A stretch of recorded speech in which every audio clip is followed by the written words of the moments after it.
If someone asks you, are you interested in architecture and design? You might feel a bit unsure of what to say. But I bet you care more deeply than you realize.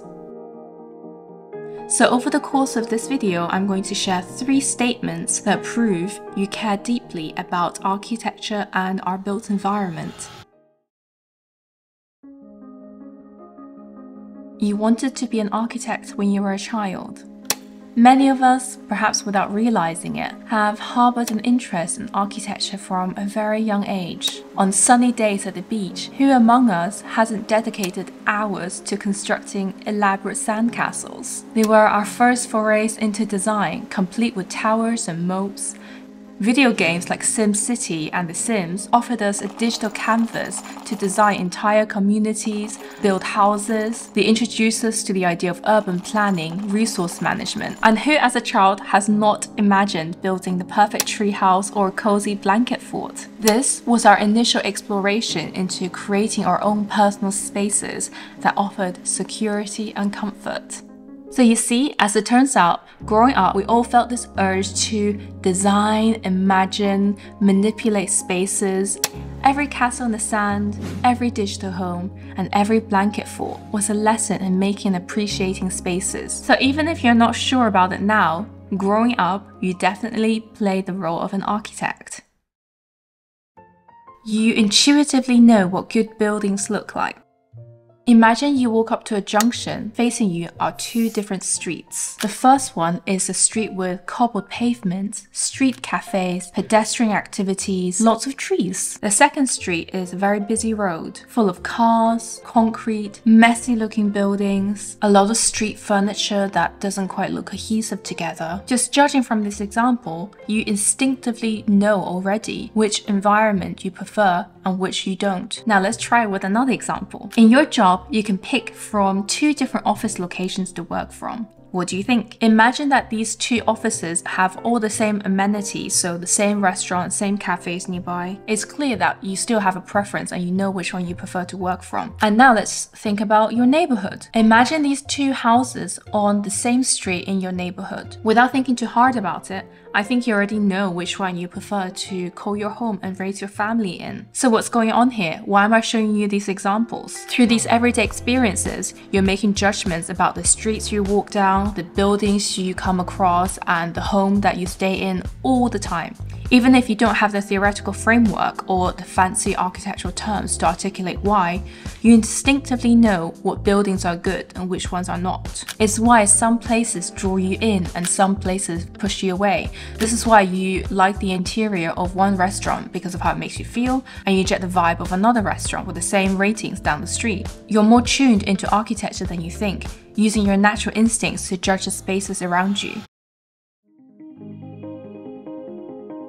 Buildings do more than just stand there and provide shelter. They talk to us in a way, influencing our mood and our behavior.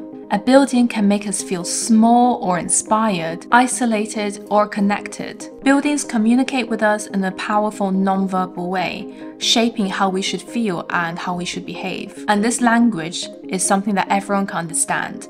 No architecture degree required. Take the towering skyscrapers in London. They're not just tall. The buildings are saying, this is a place where people are ambitious and big things happen. And if you walk around another city like Cambridge, where it's filled with historic buildings, libraries, museums, you can't help but feel a sense of respect for the knowledge and history. It sends a message that we should study, respect history, and have great ideas. And I think we've all seen images of Times Square in New York, but it has completely changed its design and therefore message to the users over the past couple of years. Before the redesign, Times Square was traffic dominated. The streets were a jumble of street vendors, newsstands, various signage, creating a visually chaotic and overwhelming experience. Vehicles and cars took up most of the space, so people had limited access and maneuverability within the square. But after the redesign, pedestrians have been prioritized. Cars were banned from much of the area, creating large open plazas, and this transformed the square into a more welcoming, accessible space for people to relax, gather, and enjoy the vibrant atmosphere.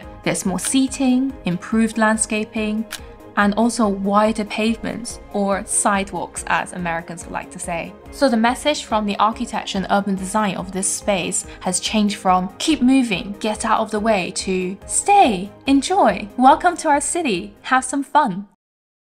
If you find yourself nodding along to this video, appreciating the nuances of how buildings look, how they make you feel, then you're engaged in architectural thinking. It's a sign that you're not just a passive observer of the environment around you, but rather an active observant. So the next time you find yourself drawn to a peaceful park or inspired by a soaring cathedral, remember you're not just admiring the view, you're experiencing the emotional language of architecture. Winston Churchill said, "We shape our buildings and afterwards our buildings shape us."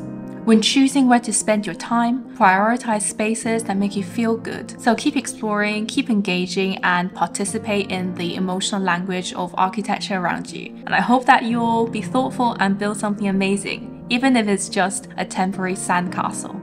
Hi guys, one last message before you leave. If you found this video interesting, definitely subscribe because I'll be making design related content for the foreseeable future. People have contacted me asking if I give design consultations for your homes, and the answer is yes. I think I have never really publicized it that much, but yes, I do give design consultation and I do help you with interior design and any related questions you have about how to make your space really nice. So just drop me an email or go onto my website. All the information is in the video description down below. So let me know if you need any help.